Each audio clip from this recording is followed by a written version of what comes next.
Paixão, meu amado, bem-vindo de volta à nossa escola bíblica.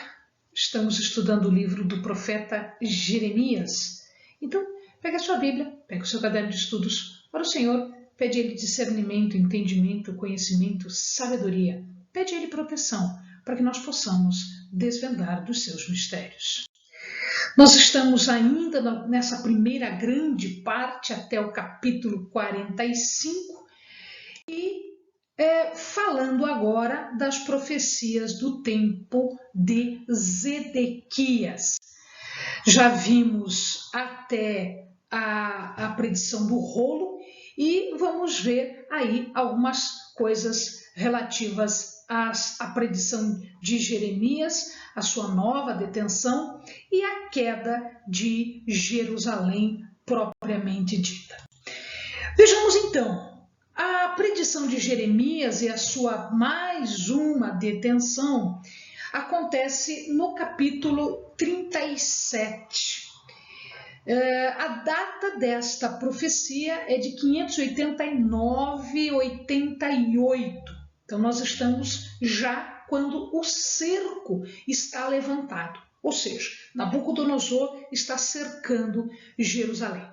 Zedequias vai falar de novo com Jeremias e pede para que ele interceda, que ele fale com Deus para que isto não aconteça do jeito que Jeremias está falando. Ou seja, ele pede para que Jeremias fale com Deus, diga a Deus que não faça aquilo que ele está dizendo que vai fazer. Mas veja, ele não está prometendo mudar, ele não está prometendo se converter dos seus pecados, ele não está prometendo se arrepender, ele não está prometendo absolutamente nada disso. O que ele está pedindo é para que Jeremias pura e simplesmente faça esta intercessão em direção a Deus.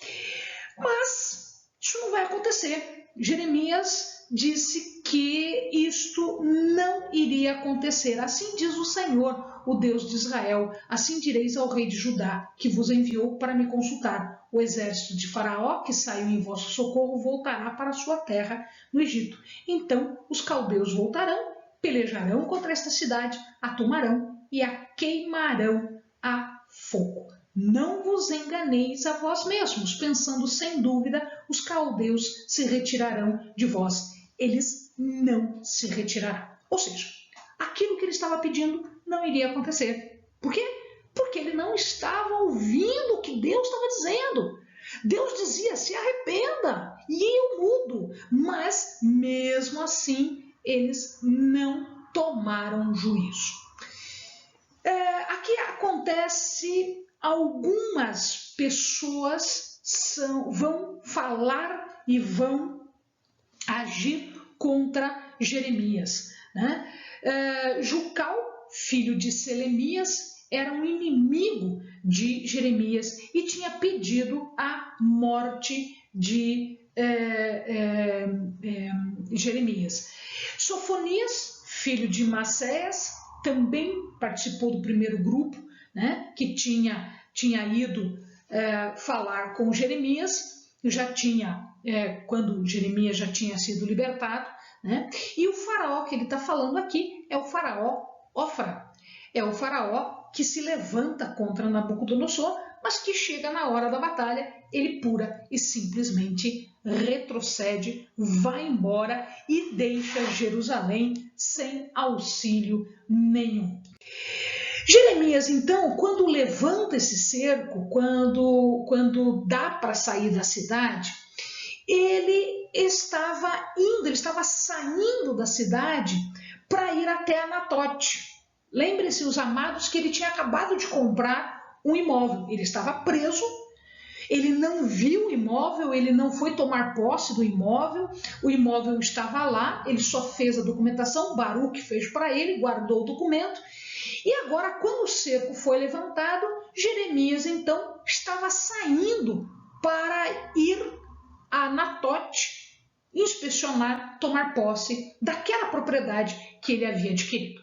Foi quando Gerias, o capitão Gerias, que estava ali na porta, filho de Selemias, filho de Ananias, ele diz: onde é que você está indo? Você está indo para os caldeus, você está indo se bandear, você está traindo, você está abandonando Jerusalém agora que o cerco foi levantado. Jeremias protestou, disse que não, ele estava indo ver a sua propriedade, os documentos estavam ali, os documentos que provavam que ele tinha feito a aquisição. Mas não quiseram nem saber, pegaram Jeremias e levaram para a casa de Jonatas. E lá na casa de Jonatas, aqui existe uma discussão se ele foi para o porão, para uma solitária que foi preparada para isso, ou se ele foi para uma cisterna. A primeira vez, isso no capítulo 37 de Jeremias, fala que ele foi para uma solitária, para um porão onde ele ficou fechado. Nesse meio tempo, o faraó Ofra foge e o exército vai até Jerusalém e retoma o cerco. Quando o cerco retoma, Zedequias vai saber de Jeremias o que Jeremias tinha para dizer. E Jeremias não diz absolutamente nada. Ele diz o seguinte: onde estão os vossos profetas que vos profetizavam? O rei Babilônia não virá contra vós, nem contra esta terra? Está ele, na tua porta, fazendo cerco. Mas agora ouve, ó rei, meu senhor, caia a minha súplica diante de ti, não me deixes retornar à casa de Jonatas, o escrivão, para que não venha a morrer ali.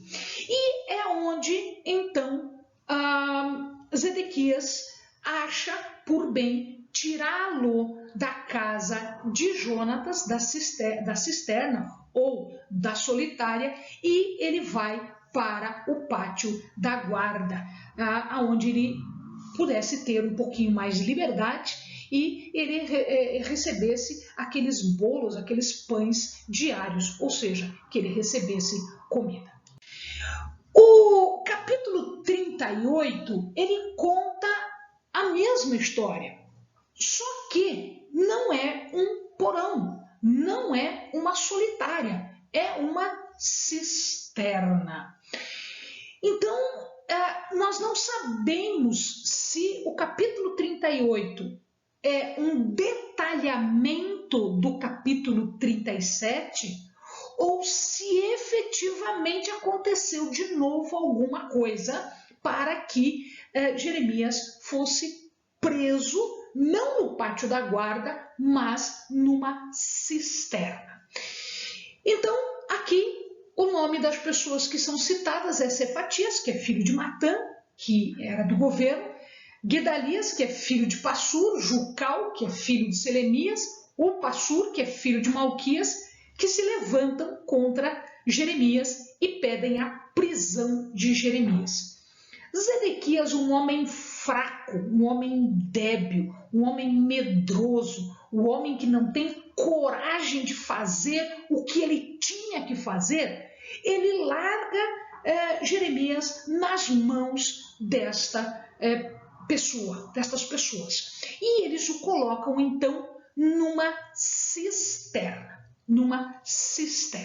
Na cisterna, agora contada, que a cisterna é na casa de Malquias.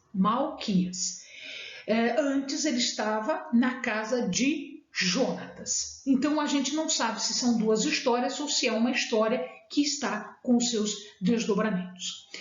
Zedequias não quer que Jeremias continue falando o que ele está falando, porque ele enfraquece as pessoas, ele debilita as pessoas, a moral das pessoas vai lá embaixo, porque, ora, Nabucodonosor está às portas, está fazendo um cerco e está todo mundo com medo de morrer, porque ele está prometendo a morte para todo mundo, e Jeremias diz, vai queimar, vai matar, vai levar em exílio se vocês não fizerem alguma coisa. Então ele não queria que Jeremias falasse, mas ele também não queria matar Jeremias. Porque na cabeça de Zedequias, se o profeta vivesse, Deus teria misericórdia do povo enquanto Jeremias estava vivo. Na verdade, na cabeça dele, ele estava achando que quem mantinha Jeremias vivo era ele, quando na verdade quem mantinha Jeremias vivo era o Senhor. Jeremias, então, é colocado numa cisterna. O que é uma cisterna? Cisterna é um poço. É um poço que acumula água. E esse poço, diz a palavra, que ele não estava cheio d'água. Na verdade, ele estava cheio de lama. Aquele barro que fica na umidade, aquele sedimento, aquela argila, aquele barro que fica no fundo do poço. Então Jeremias, se quisesse ficar de pé, ficava de pé no barro, se quisesse deitar, ele deitava no barro, e é uma coisa muito espremidinha, porque não é muito larga, né? Era o suficiente para o profeta ficar ali e era o suficiente para a retirada de água. E aí o que acontece é que Ebed-Meleque se levanta. Ebed-Meleque, ele era um etíope e ele trabalhava na casa do rei Zedequias. Ele era, portanto, funcionário de Zedequias. Ele vai procurar Zedequias. Zedequias está na porta de Benjamim, estava lá. Ele vai até lá e ele começa a protestar das condições, começa a protestar por conta do tipo do tratamento que estava sendo dado para Jeremias. E ele reclama isto e, veja, ele está correndo risco porque ele está indo contra os outros príncipes, contra os governantes corruptos, contra sacerdotes, contra falsos profetas que queriam a morte de Jeremias e estavam muito felizes porque Jeremias estava sofrendo dentro de uma cisterna. Mas Ebed-Meleque consegue colocar na cabeça do rei que aquilo não traria nenhum tipo de misericórdia, não traria nenhum tipo de tratamento diferente por Deus, por parte de Deus para ele. E aí, depois a gente vai ver que Jeremias, ele dá uma palavra profética para Ebed-Meleque. Ebed-Meleque, ele está colocado aqui, ele funciona aqui como um intercessor de Jeremias. Jeremias é um intercessor de Jerusalém. Esse intercessor precisa de um intercessor.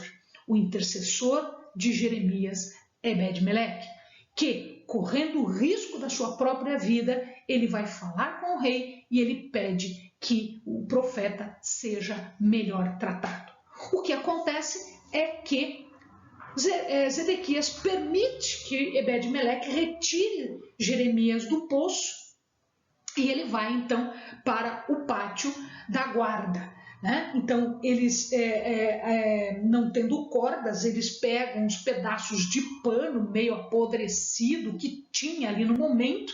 Alguém entra, amarra, pede para o profeta colocar essas amarras, esses panos debaixo dos braços e eles sobem Jeremias, retirando Jeremias da cisterna. Zedequias, mais uma vez, ele percebe que a coisa está complicada, a coisa está difícil, o cerco não se levanta, muito pelo contrário, o cerco fica cada vez mais apertado, as coisas estão cada vez mais difíceis para Zedequias e ele está desesperado. Por que desesperado? Porque quem afronta uma nação poderosa que faz um cerco, ele é morto, ele é mutilado, ele aprende a lição de não provocar o invasor. Se ele tem como vencer, ele vence. Se ele não tem como vencer, ele tem que se entregar. Zedequias não queria se entregar, mas ele sabia que mais cedo ou mais tarde Nabucodonosor invadiria. E aí ele estava pensando nele, porque ele seria mutilado e morto ao ser capturado. Ele não entendia que iria sobreviver. Ele achava que, pelas regras das guerras, ele seria morto. Então ele vai até Jeremias, né, querendo saber de novo o que é que Deus tinha para falar para ele. né? Disse Jeremias a Zedequias: se eu te der a resposta, não me matarás? E ainda que eu te aconselhe, não vai me ouvir. Então, ora,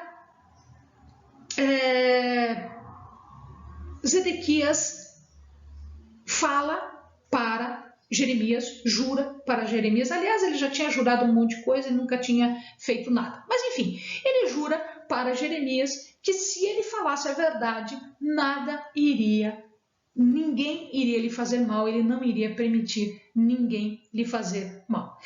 Jeremias fala a verdade, ele diz, né, que ele deveria se entregar para Nabucodonosor.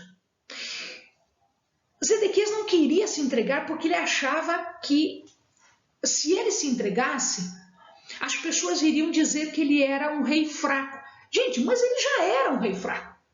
Ele já estava um rei fraco. Ele já estava um rei escarnecido, zombado. Ele não era capaz de dizer o que ele queria dizer. Ele já era fraco. Ele tinha medo de ser mais zombado do que ele já estava sendo zombado, mais do que ele já estava, né, entregue. Então, ele diz o seguinte: não te entregarão, ouve a voz do Senhor e faz o que eu te digo, então bem te irá e viverá tua alma. O que aconteceu? Óbvio que ele não falou nada, a gente já conhece o final da história. Ele vai ser, sim, mutilado, ele vai, sim, morrer, ele vai, sim, ser capturado, né? E aí ele ficou com medo que as pessoas soubessem o que ele tinha ido falar com Jeremias. Olha que rei mais fraco. E aí ele pede para Jeremias falar para o povo que se eles fossem lá, não dizer o que é que realmente Zedequias queria, que era para dizer que o próprio Jeremias estava pedindo para não ser levado para a cisterna. Que o amado vê aqui, né, um desenho mostrando como Jeremias foi amarrado debaixo dos braços com aqueles panos e retirado da cisterna. Então, o que acontece? Assim que o rei sai, os guardas vão lá, né? Os poderosos vão lá perguntar para Jeremias o que estava acontecendo. E Jeremias disse: não, realmente, eu conversei com o rei e eu pedi para que não voltasse para a cisterna, que eu ficasse aqui no pátio da guarda. E de fato, ele fica ali no pátio da guarda até a queda de Jerusalém, até o domínio de Jerusalém.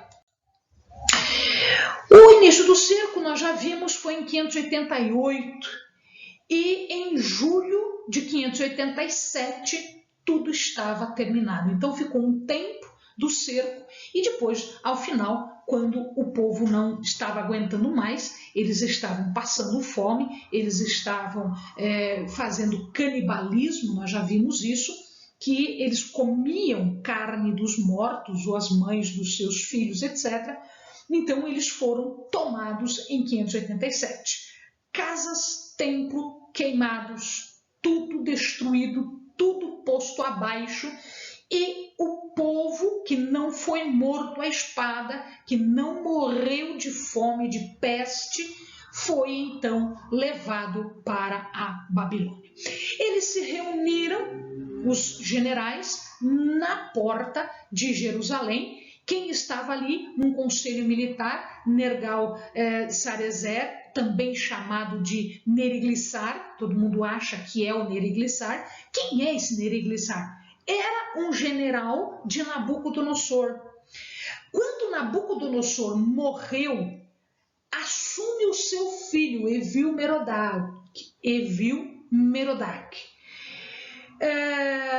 Este Evil-Merodach, quando ele morre e ele passa por um golpe, quem assume o poder no lugar de Evil-Merodach é Neriglissar. Então, Neriglissar era um general que fez a conquista de Jerusalém esperou Evil-Merodach assumir o trono e como Evil-Merodach era fraco, ele mata Evil-Merodach e toma o poder.